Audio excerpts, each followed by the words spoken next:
तो दीदी आपके बंगाल में ये सब हो रहा है और अब हाथ पे हाथ धरे बैठी हैं। क्या हमने आपको इसीलिए वोट दिया था? आप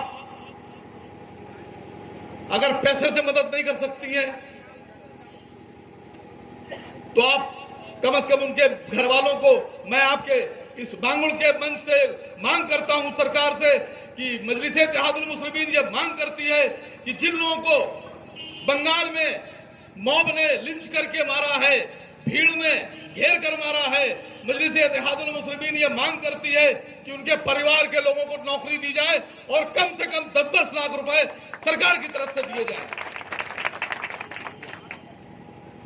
आप लोग को सोचना होगा, वोट आपने भी दीदी को दिया है, आपने दीदी को सत्ता तक पहुंचाया है, आपने दीदी को पावर दी है, आपने दीदी को ताकत दी है। आपको सोचना होगा, अगर आपके भाई मारे जाते हैं तो लड़ाई आपको लड़ना होगी।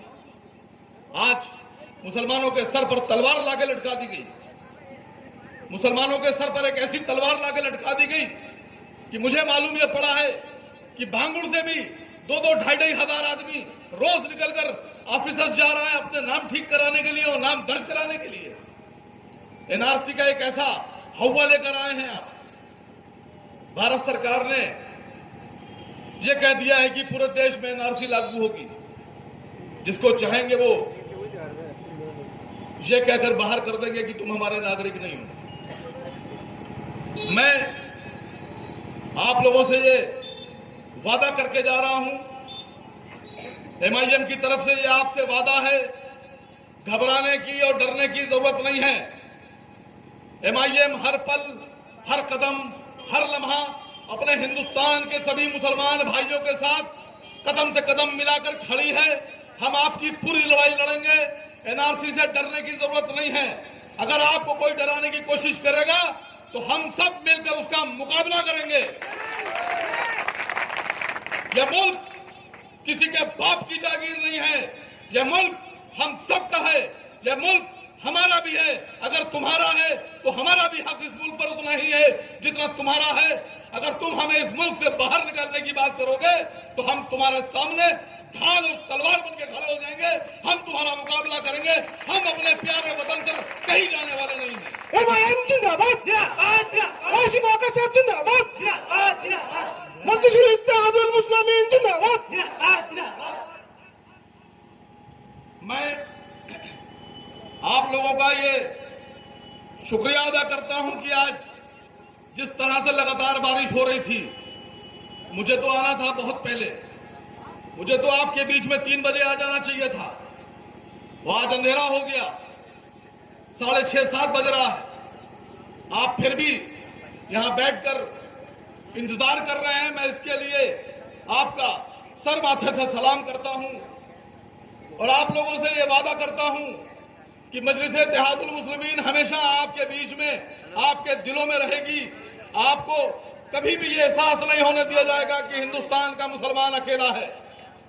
दीदी, आप अपनी जरूरत के लिए, अपने एक अधिकारी को बचाने के लिए, अपनी सरकार के लिए गृह मंत्री से जाकर मिलती हैं और आप सफाइयां देती हैं कि आप एनआरसी के लिए, मुसलमानों के लिए मिली थी।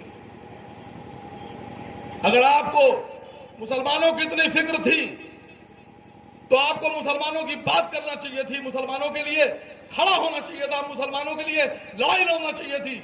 लेकिन दीदी, जिस तरह से भारतीय जनता पार्टी आपको, आपके एक अधिकारी और आपके एक स्कैम के लिए दबाव बना रहे हैं, आपने अमित शाह के सामने जाकर, गृह मंत्रालय के ऑफिस जाकर उनसे बात करके साबित कर दिया है कि आप पहले भी बीजेपी के साथ जा चुकी हैं और आप वक्त पड़ने पर फिर बीजेपी के साथ जाएंगी।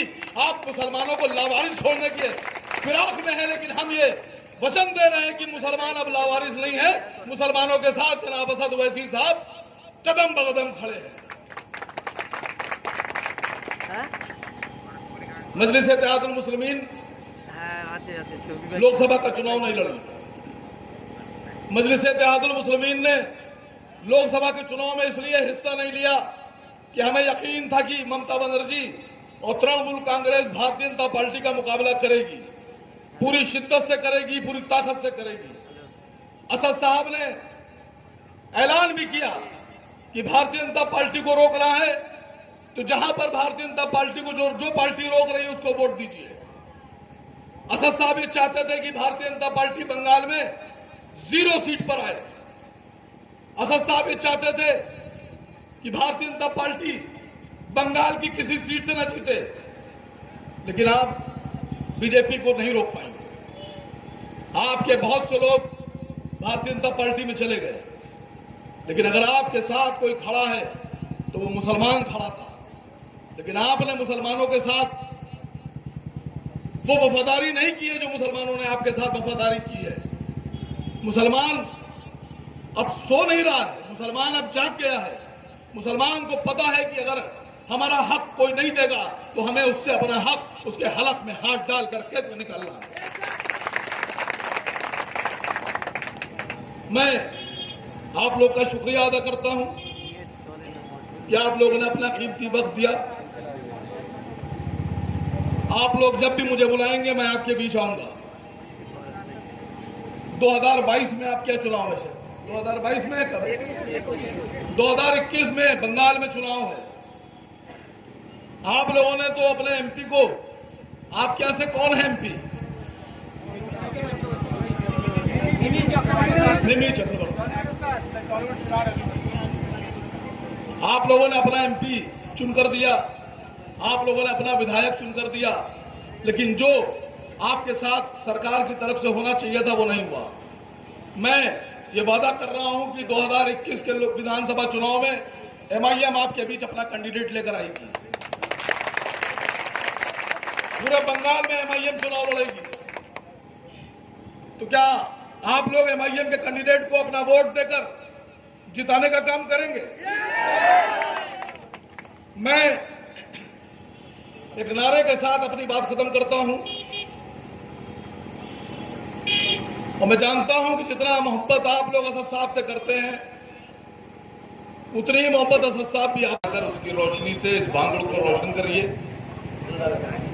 और लोगों तक ये मैसेज पहुंचाइए कि अब मुसलमानों की बस्तियों में अंधेरा नहीं होगा।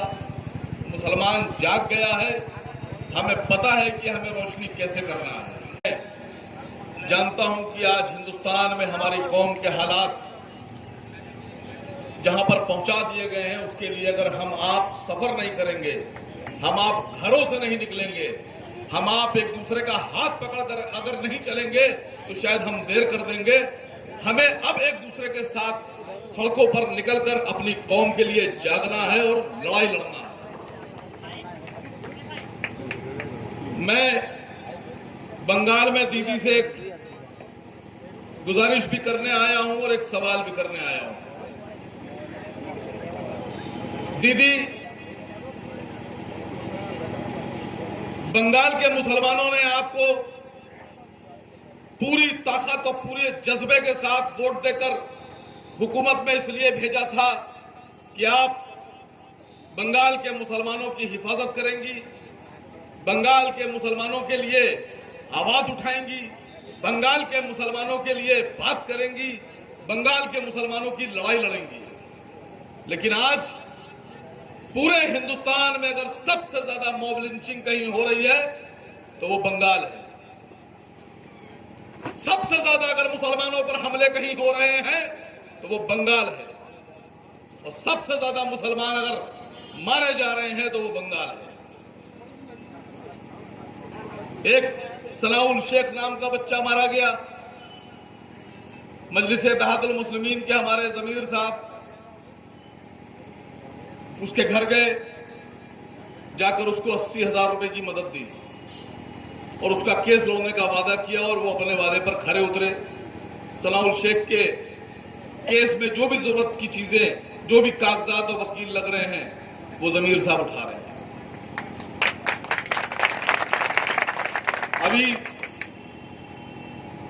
कबीर शेख को, जो 2 बच्चियों का बाप था, 33-34 साल का था, बेरोजगार था, रोजगार के लिए अपने गांव से निकलकर शहर आया और उसको इसलिए मार दिया गया कि वो बेरोजगार था और शहर में अपने रोजगार की तलाश में आया था, इसलिए कि अपने बच्चों को रोटी दे सके, अपनी बीवी को सर पर एक छत दे सके। उसको हिफाजत दे सके। इल्जाम लगाया गया चोरी का। दीदी आप मुख्यमंत्री हैं, आपका फर्ज बनता था कि आसिम वकार और मजलिस इत्तेहादुल मुस्लिमीन से पहले आप आगे बढ़कर उसके घर वालों की मदद करती। लेकिन आपने जब अपने लब नहीं खोले, अपनी जबान नहीं खोली, तो असद साहब का हुक्म मुझे आया कि आसिम भाई कबीर शेख की मदद कीजिए, कबीर शेख के परिवार की मदद कीजिए, उसकी बेवा की मदद कीजिए, उसकी बच्चियों की मदद कीजिए। मैंने फिर अपनी बंगाल की टीम से गुजारिश की, उनसे कहा कि जो आपके पास मौजूद है, मुहैया है मदद, वो जाकर उनके घर पर दीजिए, और आगे भी उनको जो जरूरत पड़ेगी उनकी बच्चियों की शादियों के लिए, उनकी बच्चियों के एजुकेशन के लिए, उनकी बच्चियों के और तमाम जो जरूरतें हैं उसके लिए भी अगर आप लोग बंगाल के लोग, हमारी मजलिस इत्तेहादुल मुस्लिमीन के लोग खड़े रहेंगे तो मुझे खुशी होगी। हमारी बंगाल की टीम ने बढ़ चढ़कर, हमसे ज्यादा, हमारी सोच से ज्यादा तेज काम करते हुए दूसरे दिन 12 घंटे के अंदर बंगाल की टीम कबीर शेख के घर पे पहुंची और कबीर शेख को जाकर उसकी बीवी बेवा को मदद दी, उनकी बच्चियों के सर पर हाथ रखा। गिरफ्तारियां नहीं हो रही थी। जब दबाव बनाया, पुलिस दबाव में आई, उसके बाद उसके जो कातिल थे उनको गिरफ्तार किया गया। और फिर मुझे सुनने में आ रहा है कि आसनसोल में फिर 2 बच्चों को लिंच कर दिया गया है, भीड़ में फिर